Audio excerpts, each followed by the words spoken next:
Hi everyone, today we're going to make homemade Play-Doh. Now before I make a recipe, I always read the recipe to see what I need. It says ingredients, 1 cup of all-purpose flour, I have that, 1 cup of water, I have that, 2 teaspoons of cream of tartar, that one was harder to find, it comes in many different varieties, I have 2 different kinds here, 1 and 2, but because I can't get my teaspoon in here, I'm going to use this one. 1/3 of a cup of salt, I have that. 1 tablespoon of vegetable oil, and then it says food coloring. I went to the dollar store and I got mine. All right. It says less crumbly, less junk, and more fun. This homemade Play-Doh recipe can be made in less than 10 minutes. Let's see. Mix together all the ingredients in a 2-quart saucepan. Cook over low-medium heat stirring. Continue stirring until the mixture is thickened and begins to gather around the spoon. Remove the dough onto wax paper or a plate to cool. So here we go. Okay, it says 1 cup of all-purpose flour. I get 1 cup. I want to mix all of my dry ingredients first. Then it says 1/3 of a cup of salt. So I'm going to look at my measuring cup and I see where my 1/3 of a cup line is. I pour in my salt. It's on the 1/3 line. I pour it into my pot. Awesome. And I'm going to get my cream of tartar. And it says 2 teaspoons. So I can't fit my teaspoon measuring spoon in there. So I'm going to do 1/2 of a teaspoon each time. 1, 2, that's 1 teaspoon. And now I need another 2 to make another teaspoon. 1 and 2. Awesome. And then I add my water.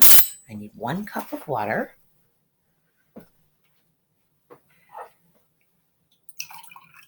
It's not quite enough. I need some more. I have 1 cup now. Oops, I'm pouring it in.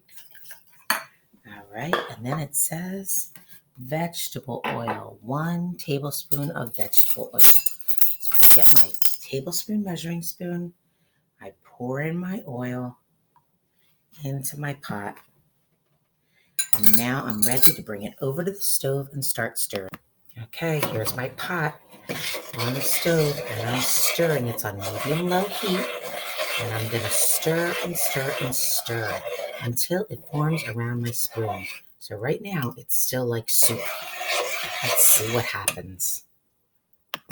Okay, I'm continuing to stir, and the soup is getting thicker, but I'm not making soup. I'm making homemade Play-Doh, so I have to keep stirring. And while I'm stirring and making my Play-Doh, I like to make up songs. So I'm going to make one about mixing Play-Doh. Mixing Play-Doh, mixing Play-Doh. Boy, is it fun. Boy, is it fun. I can't wait to play with it. I can't wait to play with it. I'll have fun by the ton. I'll have fun by the ton. You can make up your own song. Remember, girls and boys, you're going to mix this with an adult, whoever is in charge of you, mom, dad, your aunt, your uncle, your grandma, your grandpa. You're not making it by yourself. We don't use the stove by ourselves at this age. Wait until you're older to use it by yourself, so get some help. And then you're going to take a little video and some photos of you making it and playing with it. Oh, I can't wait to see what you are doing. Okay, it's starting to get thicker. I don't know if you can see, but it's forming clumps. So I'm continuing to stir, I'm continuing to sing my song, and I'm thinking about all the incredible things I want to make with this homemade Play-Doh when it's all done. Mixing Play-Doh, mixing Play-Doh. Boy, is it fun. Boy, is it fun. I can't wait to play with it. I can't wait to play with it. It'll be fun by the ton. It'll be fun by the ton. That means it's going to be a lot of fun. And can you see that? Wow, it's really thickening up. And it's gathering around the spoon, but it's still a little bit too liquidy. I don't want it to fall off my spoon. So I'm going to continue to stir it.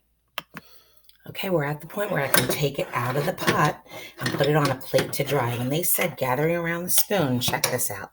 Girls and boys, look at this. The whole thing comes out of one big clump. I'll put it on my plate to dry, and I'm not going to touch it. It is burning hot, and I don't want to burn my little fingers. So let's let it cool off. Okay, I'm ready to start mixing my Play-Doh. Here's my Play-Doh. It's nice and cool. The reason why I have gloves on is because I don't want my hands getting colored when I use the food coloring. I have 4 different colors. I have red, yellow, even though it looks orange, it's yellow food coloring, blue, and green. So I'm separating my Play-Doh into 4 different sections. So I break it in half, and then I break each of those halves into half. I'll put one in the red, one in the yellow. I'm going to scrape off my plate, one into the blue and one into the green. And then I start mixing my Play-Doh. I'm going to start with my lightest color first. So first I'm going to do my yellow. I don't know if you can see that, but boy, it's turning orange. Hopefully it'll turn yellow because this is my yellow food coloring. So I'm mixing, mixing, mixing. I could sing my song again. You can help me sing, and I've sung it twice so far. Mixing Play-Doh, mixing Play-Doh. Boy, is it fun. Boy, is it fun. I can't wait to play with it. I can't wait to play with it. It'll be fun by the ton. It'll be fun by the ton. All right, I'm mixing it. Oh, and it's turning yellow. I might need to add a little bit more food coloring. Don't forget to ask the adult with you for help with that. Okay, I'm mixing my red now. See how it's marbled? There's red and white, but if I keep kneading my dough, mixing it and mixing it, the color will saturate through the whole thing, just like my yellow did. Moms and dads, grandmas and grandpas, aunts and uncles, mixing the Play-Doh is actually really good to develop those fine motor skills. You're using muscles that the kids didn't even know they had. This is really good for them. It's really good to bake and to cook with them.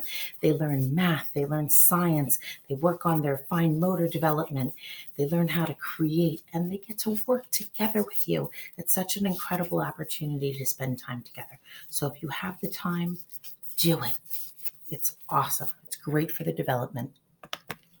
All right, my Play-Doh is all done. I have blue, I have green, I have red, I have yellow, and you can even take some of the colors and mix them together and make endless possibilities.